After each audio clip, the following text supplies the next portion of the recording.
Assalamualaikum dan selamat sejahtera. Cikgu akan terangkan tentang peristiwa bersandar atau peristiwa tak bersandar. Okey, so kita akan tengok contoh yang kedua. Okey, mendapat angka sebanyak 2 kali apabila sekeping shilling adil di lambung 2 kali. Okey, mendapat angka. So dia nak kat sini angka sebanyak 2 kali. Okey, angka sebanyak 2 kali apabila sekeping shilling adil di lambung 2 kali. So ini keping shilling. Kita lihat kali pertama, okey, sebab dia kata 2 kali, jadi kali pertama dibaling akan dapat angka atau gambar. Okey, jadi baling kali kedua, okey, dia kata sekeping shilling. Shilling itu tidak akan digunakan shilling lain kan. Kita baling kali kedua, dia akan dapat juga yang sama. Angka ataupun gambar. Angka ataupun gambar. Jadi peristiwa kedua ini dia tidak mempengaruhi, dia tidak dipengaruhi oleh peristiwa pertama. Okey, sebab dekat sini katakanlah yang ini, katakanlah nak dapat angka. Dia kata tadi angka kan. Jadi angka ini adalah satu daripada dua pilihan. Okey, ini angka satu, gambar yang kedua. Jadi satu daripada dua. Okey, so angka ini 1/2. Jadi bila kali kedua, angka ni juga dia akan jadi 1 daripada 2. Sini ada 2 je kan. Jadi 1/2. Dia kata angka sebanyak 2 kali. Jadi angka dengan angka. So yang ini masih sama, tak berubah. Jadi dia tidak dipengaruhi oleh peristiwa pertama. Jadi dia adalah peristiwa tak bersandar kerana kebaran kalian mendapat angka dalam lambungan shilling pertama tidak mempengaruhi kebaran kalian mendapat angka dalam lambungan shilling kedua. Okey, pada contoh B, mendapat angka dalam lambungan shilling adil dan nombor 4 dalam lambungan dadu adil. Okey, jadi dia kata pertama lambungan shilling. Okey, shilling kita ada 2, satu angka, satu lagi gambar. Okey, dan nombor 4 dalam lambungan dadu adil. Jadi dadu kita tahu mesti ada 6 nombor. Jadi yang pertama dia kata angka. Jadi ini adalah angka dan ini nombor 4. Okey, jadi kita nampak kat sini 4 dengan angka ni langsung tidak dipengaruhi. Dia tak berkait langsung. Jadi di sini apa dia? Peristiwa tak bersandar kerana kebarang kalian mendapat kerana kebarang kalian mendapat angka dalam lambungan shilling adil tidak mempengaruhi kebarang kalian mendapat nombor 4. Okey, angka dengan 4 ni dia tak dipengaruhi apa-apa pun sebab dia benda yang berbeza. Baik, seterusnya soalan C. Okey, soalan C. Okey, kita tengok pada soalan C. Alright, mendapat 2 batang pen yang berwarna sama apabila 2 batang pen dikeluarkan satu demi satu. Okey, dia kata 2 batang pen dikeluarkan satu demi satu dari bekas yang mengandungi 3 batang pen merah dan 2 batang pen biru tanpa pemulangan. Maknanya dia dah ambil, dia tak akan pulangkan balik. Okey, jadi kita lihat tanpa pemulangan. So ini adalah pen pen biru 2, pen merah 3. Okey, jadi dia kata pen merah dia nak 2 batang pen dikeluarkan dan dia nak kedua-dua batang tu mestilah warna yang sama. Okey, let's say lah cikgu ambil warna merah. Katakanlah cikgu nak dua-dua tu warna yang sama iaitu warna merah. Katakanlah ambil warna merah yang pertama di sini. Okey, kalau kita ambil dia, kebarang kalian nak dapat dia berapa daripada berapa total semua. Okey, satu warna merah daripada semua sekali total dia 5. Jadi pen merah yang pertama 1 daripada 5. Okey, so pen merah yang kedua sebab dia kata tadi 2 batang berwarna sama. Okey, so kalau merah dengan merah lah. Okey, so pen merah yang kedua. So tadi kita dah ambil 1, kita tak pulangkan balik kita tak pulangkan balik, so tinggal 4. Jadi pen merah yang kedua kita ambil 1 dekat sini. Ni tadi dah ambil, sekarang kita nak ambil yang ni pula. Kita ambil yang ni. So 1 daripada berapa sekarang? Daripada 4. Dah tinggal 4 lah sebab kita dah keluarkan 1 tadi kan. Jadi 1/4. Jadi sekarang kita tengok yang pen merah kedua ni dia dipengaruhi oleh pen merah pertama. Okey, sebab dia dah jadi lain. Ini daripada 5 tapi yang ni daripada 4. Jadi bila dia dipengaruhi oleh yang pertama, maka dia adalah bersandar. Okey, kerana kebarang kalian mendapat pen merah yang pertama akan mempengaruhi kebarang kalian mendapat pen merah yang kedua. Maknanya yang kedua ni dipengaruhi oleh yang pertama. Okey, itu maksud bersandar. Okey, seterusnya soalan D. Mendapat 2 keping kad yang berhuruf sama.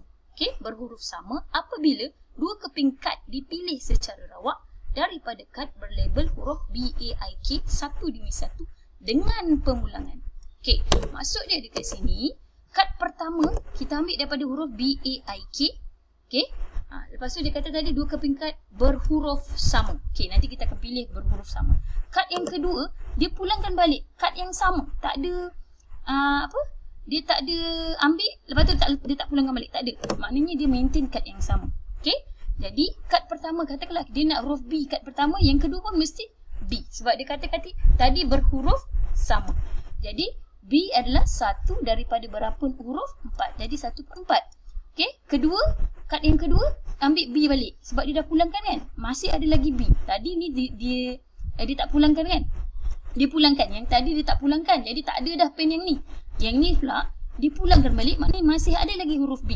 Jadi berapakah kebarangkalian yang kali kedua? 1 daripada 4. Adakah dia berubah? Tak berubah. Maka dia tidak dipengaruhi. Bila tak dipengaruhi oleh kad pertama, maka dia adalah tidak bersandar. Peristiwa tak bersandar kerana kebarangkalian kad pertama yang dipilih tidak mempengaruhi kebarangkalian kad kedua. Baik, seterusnya. Tengok pada muka surat 70 dan 71. Okey, peristiwa bersandar dan peristiwa tak bersandar. Tentukan sama ada peristiwa-peristiwa berikut ialah peristiwa bersandar atau peristiwa tidak bersandar. Ini adalah buku A. Okey, buku A muka surat 70 dan 71. Okey, tentukan sama ada peristiwa-peristiwa berikut ialah peristiwa bersandar atau tak bersandar. Okey, yang pertama, jarum putaran jam berhenti pada sektor yang sama 2 kali berturut-turut. Okey, kita tengok jam ini. Katakanlah dia berhenti pada 2. Jarum putaran ini yang berhenti pada 2. Jadi, dia akan putar lagi sekali kan? Dia akan putar lagi sekali kat sini. Tapi, adakah dia dipengaruhi oleh yang pertama tadi? Okey, kalau dia putar lagi sekali, dia tak akan dapat yang ni tempat yang sama. Dia akan dapat tempat yang lain. Jadi, dia tak mempengaruhi lah. Dia tidak mempengaruhi. Maka, dia tak bersandar. Okey, soalan 2. Pilihan dua orang murid perempuan daripada sekumpulan murid yang terdiri daripada 8 orang murid perempuan. Okey, ini ada 8 orang murid perempuan dan 12 orang murid lelaki secara rawak. Okey, ini 12. Jadi, kita tengok di sini dia nak 2 orang murid perempuan. Okey, 2 orang murid perempuan. 2. Okey, 2. Baik. Jadi di sini ada 2 orang, dia nak 2 orang murid perempuan. Okey. So katakanlah kita ambil seorang. Okey, ambil seorang daripada 8 orang. Jadi 1/20. Sebab total semua orang adalah 1/20. Okey. Jadi kalau dah ambil seorang, dah pangkah kat sini kan, kita dah ambil seorang. So tinggal berapa? Tinggal kita nak ambil lagi seorang. Ambil lagi seorang daripada tinggallah 19. Sebab dah buang seorang tadi kan. So tinggal 19. Okey. Seorang dah diambil, tinggallah 19 orang. Maka bila kita tengok perempuan pertama dengan perempuan kedua, dia kena dipengaruhi oleh yang pertama. Maka bila dia dipengaruhi, dia adalah peristiwa bersandar. Okey, soalan 3. Menjawab 5 soalan objektif yang mempunyai 4 pilihan jawapan masing-masing dengan betul sekiranya jawapan setiap soalan dipilih secara rawak. Okey, so kita tengok soalan Soalan 1, soalan 2, soalan 3, soalan 4, soalan 5. Dan dia kata nak jawapan yang betul. Dalam pilihan objektif ada 4 pilihan jawapan. Okey, jadi mestilah satu je yang betul.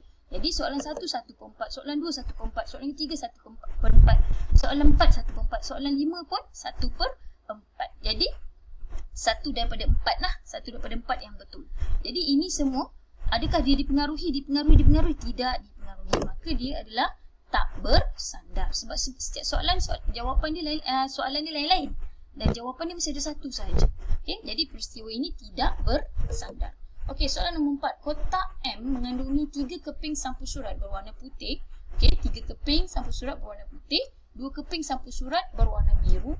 Manakala kotak N mengandungi 4 keping sampul surat berwarna merah, warna putih dan 2 keping berwarna sampul surat berwarna merah. Sekeping kad dipilih secara rawak daripada kotak M, kemudian dimasukkan ke dalam kotak N. Okey, kita tengok di sini So ni kotak M ada 3 biru, 3 putih, 2 biru. Kotak N pula ada 4 putih, 2 merah. Okey, kemudian dia kata dia pilih dulu kad daripada kotak M. Okey, kotak M. So kad pertama dekat sinilah kita ambil daripada kotak M. Kotak M ada berapa? ada 3 + 2, 5. Jadi dia ambil kad, dia pilih Sarawak daripada kotak M, dia ambil 1. Okey, jadi ambil 1 daripada kotak M. Okey, 1 daripada kotak M. Sekarang kotak M okey, kemudian dia kata selepas itu sekeping kad dipilih Sarawak dari kotak M. Dia masukkan balik dia ambil, kemudian dia masukkan ke dalam kotak M. Okey, dia ambil. Jadi sekarang dia kata kedua-dua kad yang dipilih dari kotak M dan kotak N berwarna sama. Okey, let's say lah kita ambil warna putih.